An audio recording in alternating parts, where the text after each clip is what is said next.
तक पहुंच गया, ਸਿੰਘੂ ਬਾਰਡਰ ਤੇ ਆ ਗਿਆ। ਪਰ ਇਸ ਦੇ ਵਿੱਚ ਸ਼ੰਭੂ ਬਾਰਡਰ ਵਾਲੇ ਜਿਹੜਾ ਮੋਰਚਾ ਸੀ ਉਸ ਦੀ ਕੀ ਭੂਮਿਕਾ ਰਹੀ ਹੈ ਉਸ ਨੂੰ ਅਣਗੌਲਿਆ ਨਹੀਂ ਕਰ ਸਕਦੇ, ਕਿਉਂਕਿ ਲਗਾਤਾਰ 2.5 ਮਹੀਨੇ ਉਸੇ ਜਜ਼ਬੇ ਦੇ ਨਾਲ ਉਹ ਮੋਰਚਾ ਲੱਗਾ ਰਿਹਾ ਸੀ ਤੇ ਉੱਥੋਂ ਹੀ ਜਿਹੜੀ ਸੀ ਦਿੱਲੀ ਵੱਲ ਆਉਣ ਦੀ ਪਹਿਲ ਹੋਈ ਸੀ। ਸੋ ਉਸ ਮੋਰਚੇ ਦੀ ਅਗਵਾਈ ਕਰਨ ਵਾਲੇ ਪੰਜਾਬੀ ਪੁੱਤ ਦੀਪ ਸਿੱਧੂ ਸਾਡੇ ਨਾਲ ਮੌਜੂਦ ਨੇ। ਦੀਪ ਸਿੱਧੂ ਹੁਣਾਂ ਦੇ ਨਾਲ ਗੱਲਬਾਤ ਕਰਦੇ ਹਾਂ। ਜੀ ਸਰ, ਬਹੁਤ ਬਹੁਤ ਸਵਾਗਤ ਹੈ ਤੁਹਾਡਾ। ਔਰ ਜਿਸ ਤਰ੍ਹਾਂ ਦੇ ਨਾਲ 40 ਦਿਨ ਤੋਂ ਬਾਅਦ ਕੁਝ ਨਵੇਂ ਐਕਸ਼ਨ ਪਲਾਨ ਉਲੀਕੇ ਜਾ ਰਹੇ ਨੇ, 7 ਤਰੀਕ ਨੂੰ ਟਰੈਕਟਰ ਮਾਰਚ ਜੋ ਹੈ ਉਹ ਅੱਗੇ ਜਾ ਰਿਹਾ ਹੈਗਾ, ਸੋ ਇਸ ਨੂੰ ਤੁਸੀਂ ਕਿਵੇਂ ਦੇਖ ਰਹੇ ਹੋ? देखो ठीक है, असी ट्रैक्टर मार्च कढ़ रहे हैं, पर कोई भी प्रोग्राम असी देना जदों ਉਹਦਾ ਕੋਈ ਮਕਸਦ ਹੋਣਾ ਚਾਹੀਦਾ ਹੈ ਨਾ। ਜੇ ਉਹ ਮਕਸਦ ਉਹਦਾ ਅਸੀਂ ਅਚੀਵ ਕਰਦੇ ਹਾਂ, ਉਹਦਾ ਏਮ ਕੋਈ ਹੋਣਾ ਚਾਹੀਦਾ, ਉਹ ਅਚੀਵ ਕਰਦੇ ਹਾਂ ਤੇ ਬਹੁਤ ਵਧੀਆ ਗੱਲ ਆ। ਅੱਜ ਦਾ ਕੋਈ ਵੀ ਸਾਡਾ ਪ੍ਰੋਗਰਾਮ ਹੋਵੇ ਨਾ, ਕਿਉਂਕਿ ਅਵੇਅਰਨੈਸ ਇੰਨੀ ਕੁ ਜ਼ਿਆਦਾ ਹੁਣ ਤੇ ਉਹਦੀ ਐਕਸੈਪਟੇਬਿਲਿਟੀ ਇੰਨੀ ਕੁ ਜ਼ਿਆਦਾ ਤੇ ਇੰਪਲੀਮੈਂਟੇਸ਼ਨ ਤਾਂ 5-10 ਮਿੰਟਾਂ 'ਚ ਹੀ ਹੋ ਜਾਂਦੀ ਆ, ਵੀ ਲੋਕ ਤਿਆਰ ਹੋ ਜਾਂਦੇ ਆ। ਹੁਣ ਜੇ ਅਸੀਂ ਕੁੰਡਲੀ ਤੋਂ ਮੈਨੂੰ ਲੱਗਦਾ ਗਾਜ਼ੀਆਬਾਦ ਤੱਕ ਟਰੈਕਟਰ ਮਾਰਚ ਜਾਊਗਾ ਤੇ ਉੱਥੋਂ ਹੀ ਵਾਪਸ ਆ ਜਾਣਗੇ। ਉਹ ਤਾਂ ਬਾਰ-ਬਾਰ ਸੜਕ ਆ ਤੇ ਜੇ ਬਾਰ-ਬਾਰ ਸੜਕ ਤੇ ਅਸੀਂ ਇੱਥੋਂ ਟਰੈਕਟਰ ਲੈ ਜਾਾਂਗੇ ਤੇ ਮੁੜ ਕੇ ਵਾਪਸ ਲੈ ਆਵਾਂਗੇ ਤੇ ਮੈਨੂੰ ਉਹਦਾ ਮਕਸਦ ਜਿਹੜਾ ਉਹ ਕੁਝ ਸਮਝ ਨਹੀਂ ਆ ਰਿਹਾ। ਸੋ ਇਸ ਕਰਕੇ ਮੈਂ ਜਿਹੜੇ ਸਾਡੇ ਆਗੂ ਆ ਜਥੇਬੰਦੀਆਂ ਦੇ, ਚਲੋ ਇਹ ਤਾਂ ਅਸੀਂ ਕਰ ਰਹੇ ਹਾਂ 7 ਤਰੀਕ ਨੂੰ, ਪਰ ਉਹਨਾਂ ਨੂੰ ਇਹ ਵੀ ਗੁਜ਼ਾਰਿਸ਼ ਕਰਦਾ ਵੀ ਕੋਈ ਇੰਪੈਕਟਫੁਲ ਪ੍ਰੋਗਰਾਮ ਦਿਓ ਜੀ। ਤੇ ਅੱਜ ਸੰਗਤ ਦੀ ਇਹ ਜਿਹੜੀ ਡਿਮਾਂਡ ਆ ਵੀ ਕੋਈ ਇੰਪੈਕਟਫੁਲ ਪ੍ਰੋਗਰਾਮ ਦਿੱਤਾ ਜਾਵੇ ਜਿਹਦੇ ਨਾਲ ਦੋ ਗੱਲਾਂ ਅਚੀਵ ਹੋਣ। ਇੱਕ ਤਾਂ ਜਿਹੜੀ ਪੋਲੀਟੀਕਲ ਸਪੇਸ ਜਿਹੜਾ ਖਲਾਅ ਪੈਦਾ ਹੋਇਆ ਅਵੇਅਰਨੈਸ ਦਾ ਹੈ ਨਾ, ਜਾਂ ਪੋਲੀਟੀਕਲ ਇੱਕ ਨਵਾਂ ਸਟਰਕਚਰ ਸਾਨੂੰ ਚਾਹੀਦਾ ਇਨ ਟਰਮਸ ਆਫ ਵੀ ਸਾਡੇ ਮੁੱਦੇ ਕੀ ਆ, ਉਹਨਾਂ ਦੇ ਮੁੱਦਿਆਂ ਦੀ ਸਮਝ ਕਿੰਨੀ ਕੁ ਆ ਸਾਨੂੰ ਤੇ ਉਹਨਾਂ ਦੇ ਹੱਲ ਕੀ ਆ। ਉਹ ਇਹ ਬਹੁਤ ਵੱਡੀ ਸਪੇਸ ਇੱਕ ਬਣੀ ਹੋਈ ਆ, ਇਹਦੇ 'ਚ ਸਾਨੂੰ ਉਹੋ ਜਿਹੇ ਪ੍ਰੋਗਰਾਮ ਦੇਣੇ ਚਾਹੀਦੇ ਆ ਜਿਹਦੇ 'ਚ ਉਹ ਸਪੇਸ ਭਰੀ ਜਾ ਸਕੇ।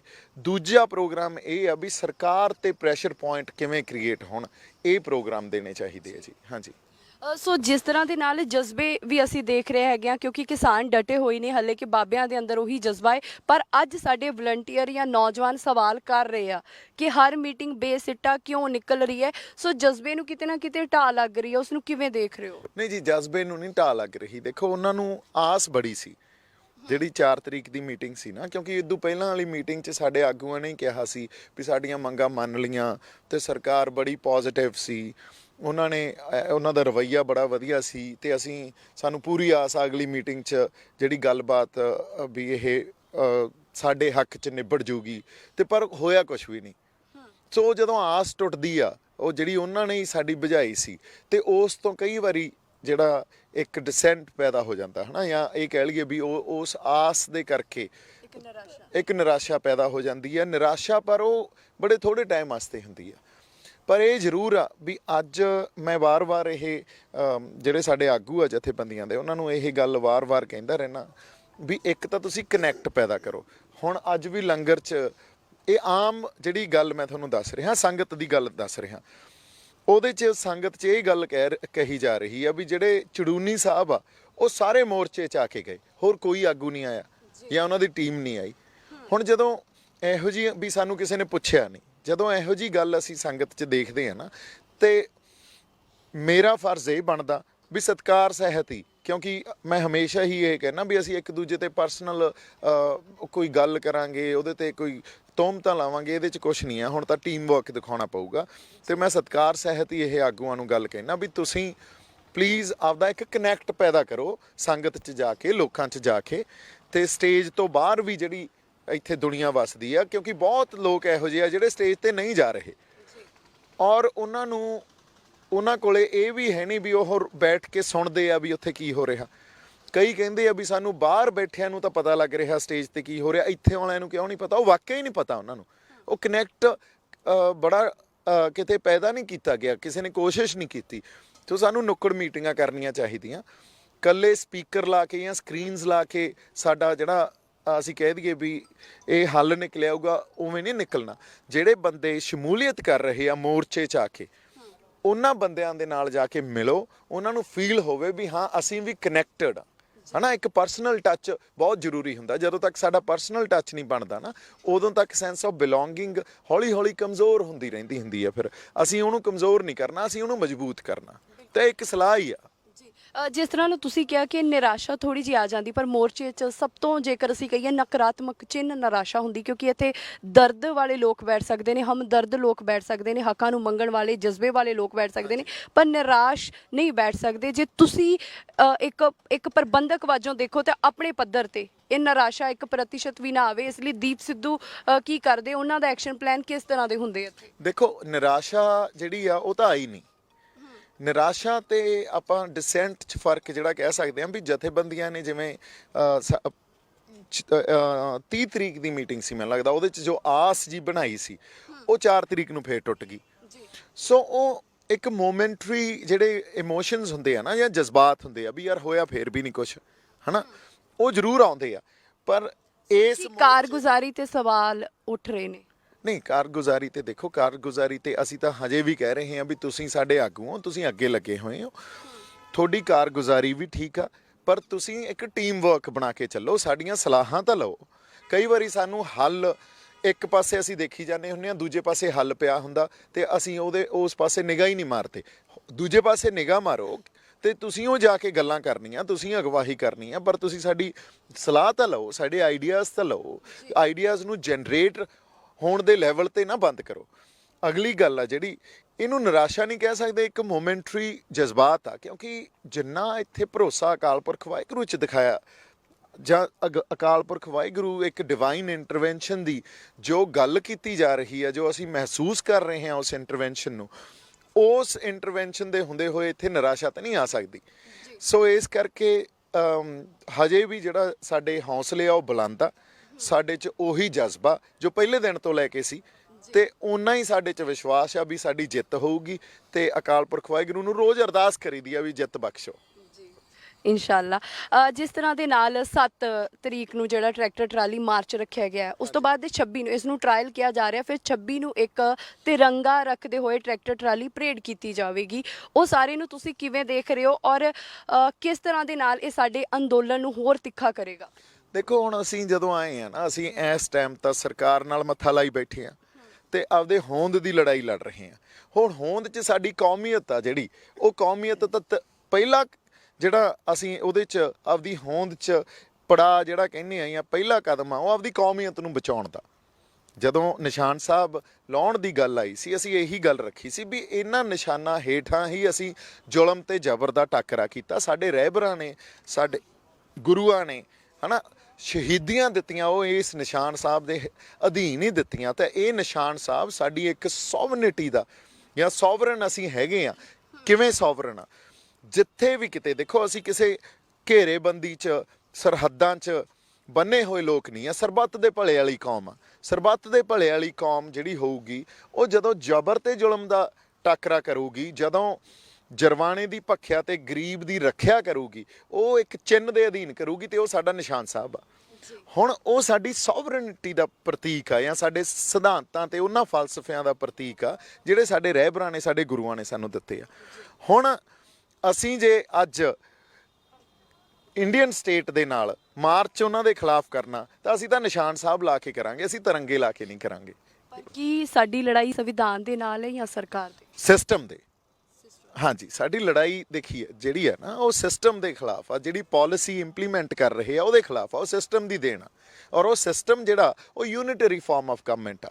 ਤੇ ਅਸੀਂ ਉਸ ਜ਼ੁਲਮ ਦੇ ਖਿਲਾਫ ਲੜ ਰਹੇ ਹਾਂ ਜਿਹੜੀਆਂ ਸਰਕਾਰਾਂ ਅੱਜ ਕਿਸਾਨਾਂ ਤੇ, ਮਜ਼ਦੂਰਾਂ ਤੇ, ਤਾਂ ਲੋਕਾਂ ਤੇ ਕਰ ਰਹੀਆਂ, ਹਨਾ। ਤਿਰੰਗਾ ਲਾ ਕੇ ਜਿਸ ਤਰ੍ਹਾਂ ਕਿਹਾ ਜਾ ਰਿਹਾ ਕਿ ਇਹਨੂੰ ਇੱਕ ਸੰਵਿਧਾਨਿਕ ਰੰਗ ਦਿੱਤਾ ਜਾ ਰਿਹਾ, ਇੱਕ ਦੇਸ਼ ਭਗਤੀ ਦਾ ਰੰਗ ਦਿੱਤਾ ਜਾ ਰਿਹਾ ਹੈਗਾ, ਇਹਨੂੰ ਕਿਵੇਂ ਦੇਖ ਰਹੇ ਹੋ? ਨਹੀਂ ਜੀ, ਦੇਖੋ, ਇਹ ਗੱਲ ਨਹੀਂ ਹੁੰਦੀ। ਲੋੜ ਨਹੀਂ ਦੇਸ਼ ਭਗਤੀ ਪ੍ਰੂਵ। ਨਹੀਂ, ਦੇਸ਼ ਭਗਤੀ ਹੁਣ ਤੁਸੀਂ ਕਿਸਾਨਾਂ ਤੋਂ ਦੇਸ਼ ਭਗਤੀ ਪੁੱਛੋਗੇ। ਹੁਣ ਕੱਲ ਨੂੰ ਜੇ ਜਵਾਨ ਆ ਜਿਹੜੇ ਸਰਹੱਦਾਂ ਤੇ ਬੈਠੇ, ਜੇ ਉਹ ਕਹਿਣ, ਅੱਜ ਤੁਹਾਨੂੰ ਮੈਂ ਇੱਕ ਗੱਲ ਦੱਸਦਾ, ਜਦੋਂ ਤੁਹਾਡੇ ਯਾਦ ਹੋਊਗਾ, ਖਾਲਸਾ ਪੰਥ ਦੀ ਰਵਾਇਤ ਆ, ਤੇ ਸਾਡੀ ਸਿੱਖ ਰੈਜੀਮੈਂਟ ਦੀ ਗੱਲ ਦੱਸਦਾ ਮੈਂ ਤੁਹਾਨੂੰ। ਸਿੱਖ ਰੈਜੀਮੈਂਟ ਚੀਨ ਤੇ ਜਦੋਂ ਮਾੜਾ ਜਿਹਾ ਚੀਨ ਦੇ ਫੌਜੀਆਂ ਤੇ ਸਾਡੇ ਫੌਜੀਆਂ 'ਚ ਝੜਪ ਹੋਈ, ਤੇ ਸਿੱਖ ਰੈਜੀਮੈਂਟ ਨੂੰ ਉੱਥੇ ਭੇਜਿਆ ਗਿਆ। ਸਿੱਖ ਰੈਜੀਮੈਂਟ ਨਿਸ਼ਾਨ ਸਾਹਿਬ ਲਾ ਕੇ ਗਈ। ਤੁਸੀਂ ਸਾਰਿਆਂ ਨੇ ਦੇਖਿਆ ਹੋਊਗਾ, ਹਨਾ, ਵੀ ਨਿਸ਼ਾਨ ਸਾਹਿਬ ਲੱਗੇ ਆ ਤੇ ਸਿੱਖ ਰੈਜੀਮੈਂਟ ਚੱਲੀ ਆ ਉੱਧਰ ਨੂੰ।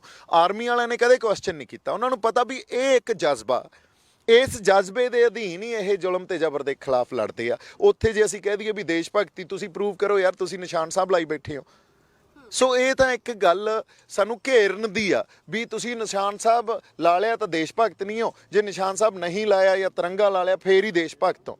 ਹੁਣ ਜਵਾਨਾਂ ਤੋਂ ਦੇਸ਼ ਭਗਤੀ ਪ੍ਰੂਫ ਮੰਗਾਂਗੇ, ਅਸੀਂ ਕਿਸਾਨਾਂ ਤੋਂ ਦੇਸ਼ ਭਗਤੀ ਪ੍ਰੂਫ ਮੰਗਾਂਗੇ, ਜਿਨ੍ਹਾਂ ਨੇ ਸਾਰੀ ਉਮਰ ਇਸ ਦੇਸ਼ ਨੂੰ ਕੀ ਮੈਨੂੰ ਲੱਗਦਾ ਜਿੱਥੇ ਕਿਤੇ ਹੋਰ ਵੀ ਬਾਹਰ ਬੈਠੇ ਆ ਉਹਨਾਂ ਨੂੰ ਸਾਰੀ ਉਮਰ ਖਵਾਇਆ, ਉਹਨਾਂ ਨੂੰ ਹੁਣ ਦੇਸ਼ ਭਗਤੀ ਦਾ ਪ੍ਰੂਫ ਥੋੜੀ ਦੇਣਾ ਪਊਗਾ।